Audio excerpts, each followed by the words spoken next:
오늘은 특별히 우리의 할렐루야 찬양대가 준비한 음악 예배로 드려지고 있습니다. 설교 이후에는 특별히 오랫동안 우리의 할렐루야 찬양대를 섬기셨던 많은 분들과 그리고 또 올해 특별히 은퇴하셨지만 우리 김연경 권사님께서 마지막으로 지휘하시며 우리 나오셔서 함께 찬양하는 그런 의미 있는 시간을 가지도록 하겠습니다. 사실은 제가 지난주 설교를 하고 오늘 사실 제 설교 차례가 아닙니다. 그럼에도 불구하고 이렇게 설교하러 나온 것은 저도 할렐루야 출신이기 때문입니다. 오랜 기간 함께 하지는 않았지만 제가 청년 시절에 맑고 고운 목소리로 테너 파트를 담당했었습니다. 그래서 할렐루야 출신 교육자로서 우리 할렐루야 찬양대와 한마음이 되기 위해서 저도 오늘 이렇게 설교하러 나왔습니다. 그래서 찬양하는 레위인이라는 말씀 제목으로 말씀을 나누고 이후에 그 찬양하는 레위인들이 직접 나오셔서 찬양으로 은혜를 나누는 시간을 가지도록 하겠습니다. 저는 찬양대 하면 생각나는 성경의 인물이 다윗입니다. 왜냐하면 다윗이 찬양대를 세우는 그 장면이 저에게는 굉장히 인상이 깊었기 때문입니다.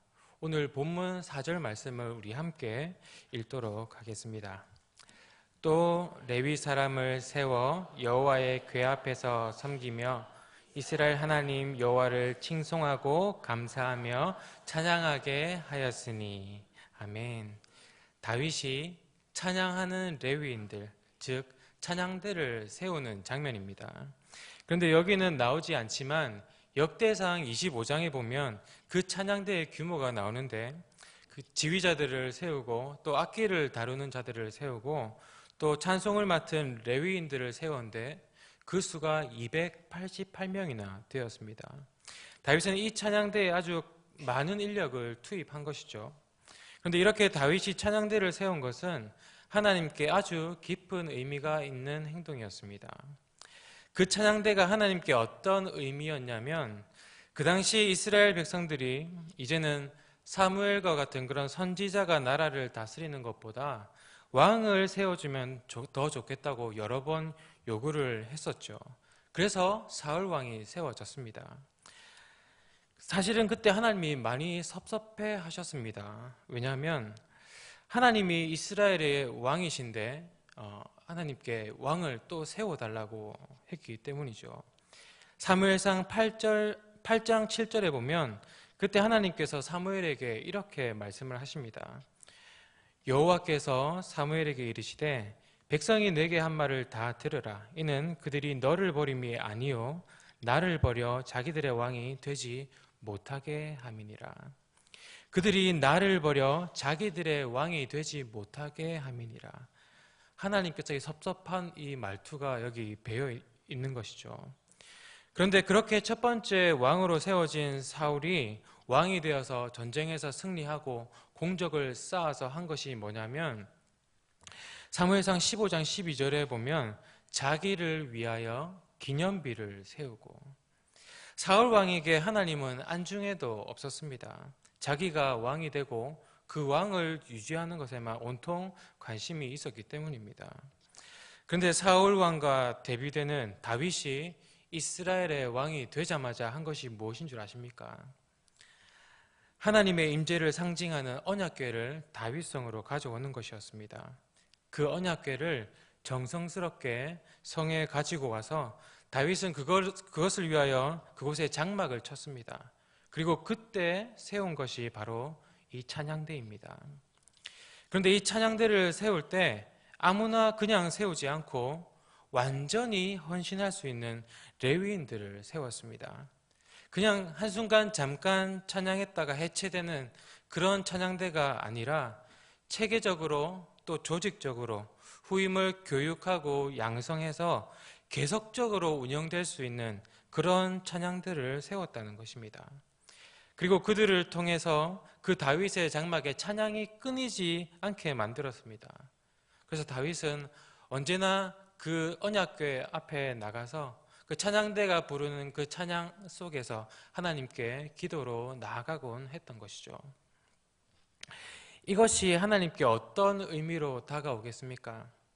하나님의 백성이 하나님 말고 다른 왕을 세워달라고 해서 하나님께서는 크게 상심하셨는데, 그 세워진 왕이, 다윗 왕이 찬양대를 세워서 하나님을 높이고 하나님을 경배하고 하나님을 그 나라의 왕으로 삼았다는 것입니다.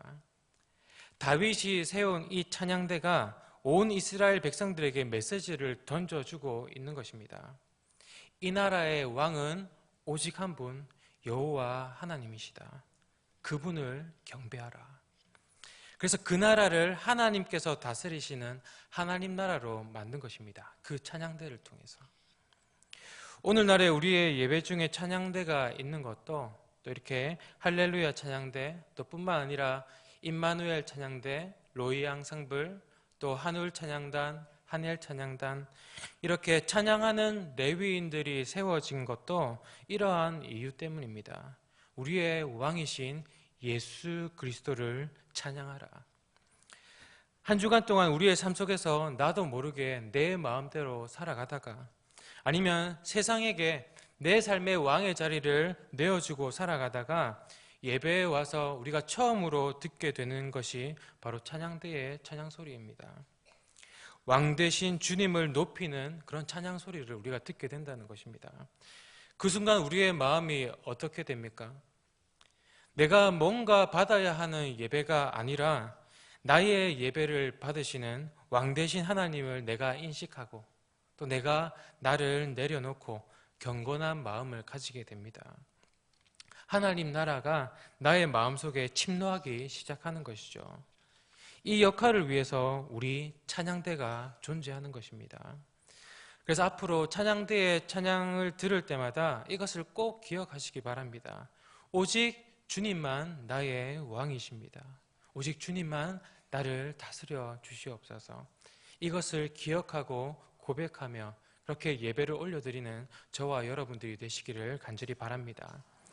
오늘 특별히 우리 김연경 권사님께서 마지막으로 할렐루야를 지휘하게 되실 텐데, 다윗이 그 옛날 이스라엘의 찬양대를 세운 것처럼 우리 권사님 21년 동안 우리 할렐루야 찬양대를 이끄시고 가르치시고 또 훈련해 주시면서 이 찬양대를 이렇게 든든히 세워주신 이 권사님의 사역이 하나님의 입장에서, 그리고 또 성도된 우리의 입장에서 얼마나 귀한 사역인지 모릅니다.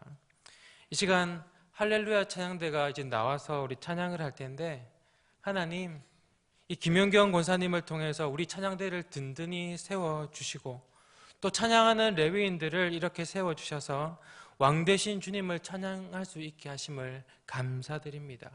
하나님, 이들을 통해서 우리 교회 예배를 이렇게 지켜주시니 감사드립니다. 그런 마음을 가지고 함께 찬양하고 예배하는 그런 귀한 시간 되시기를 간절히 바랍니다. 기도하겠습니다. 하나님 아버지, 이 교회 가운데 찬양하는 레위인들을 세우셔서 하나님께서 우리의 왕이심을 매번 깨닫게 해주시고 예배하게 해주시니 감사합니다.